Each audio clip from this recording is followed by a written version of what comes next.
anak-anak, bagaimana kabarnya? Semoga selalu sehat ya.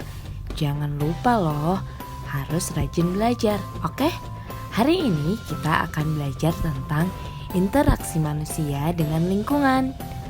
Sudah siap belajar? Oke, kalau sudah siap, kita mulai. Tahukah kalian bahwa manusia adalah makhluk sosial yang tidak dapat hidup sendiri? Mereka membutuhkan orang lain dengan cara berinteraksi satu sama lain. Bu, apa sih interaksi itu? Nah, interaksi sosial adalah hubungan timbal balik antara manusia yang bisa terjadi di mana saja, seperti di sekolah, di pasar, di warung, di rumah, di tempat beribadah, dan tempat lainnya.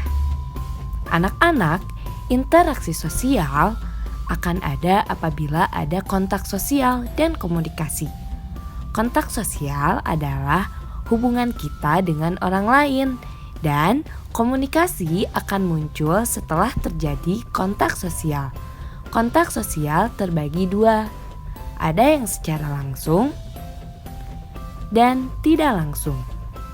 Contohnya, percakapan langsung antara Putri dan Indri di kelas, dan percakapan tidak langsung seperti saat kita belajar online, guru yang mengajar menggunakan media elektronik.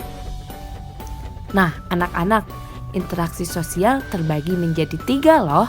Yang pertama, individu dan individu yang dilakukan hanya oleh 2 orang saja.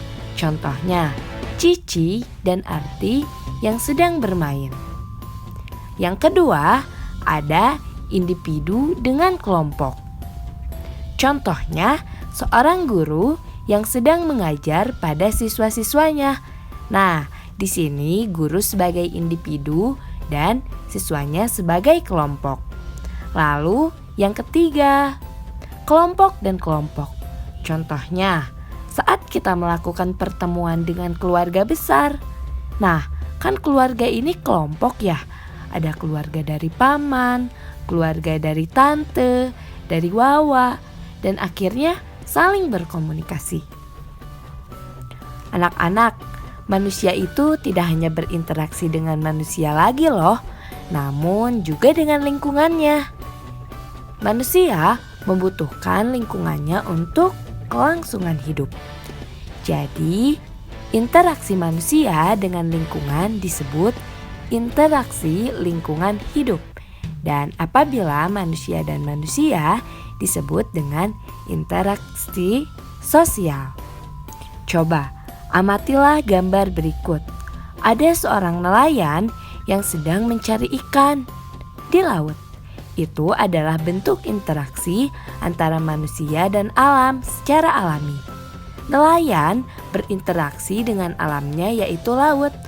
Kenapa sih, Bu? Berinteraksi dengan laut karena rumahnya biasanya dekat dengan laut. Dan contoh lainnya, ada petani yang berinteraksi dengan alamnya, yaitu seperti sawah dan kebun. Manusia itu memiliki kemampuan untuk mengolah alam dan mempengaruhi alam. Oleh karena itu, kita harus memanfaatkan alam dengan baik ya, tidak boleh serakah. Jika manusia tidak merawat alamnya dengan baik, akan terjadi kerusakan, bahkan bencana alam seperti banjir dan longsor. Coba perhatikan gambar berikut. Nah, di sebelah kanan ada manusia yang sedang menebang pohon sembarangan. Dan di sebelah kiri ada anak yang membuang sampah ke sungai. Apabila pohon ini terus ditebang, tidak menutup kemungkinan akan terjadi longsor dan banjir. Begitupun dengan membuang sampah ke sungai. Sungai akan menjadi kotor dan itu mencemari lingkungan. Alhamdulillahirabbil alamin. Pembelajaran hari ini telah selesai ya anak-anak. Yuk kita tarik kesimpulannya. Jadi, manusia adalah makhluk sosial yang tidak dapat hidup sendiri. Ada 3 macam interaksi sosial, yaitu individu dengan individu, individu dengan kelompok, dan kelompok dan kelompok. Nah, selain manusia berinteraksi dengan individu lainnya, manusia juga berinteraksi dengan lingkungan sekitar. Terima kasih. Wassalamualaikum warahmatullahi wabarakatuh.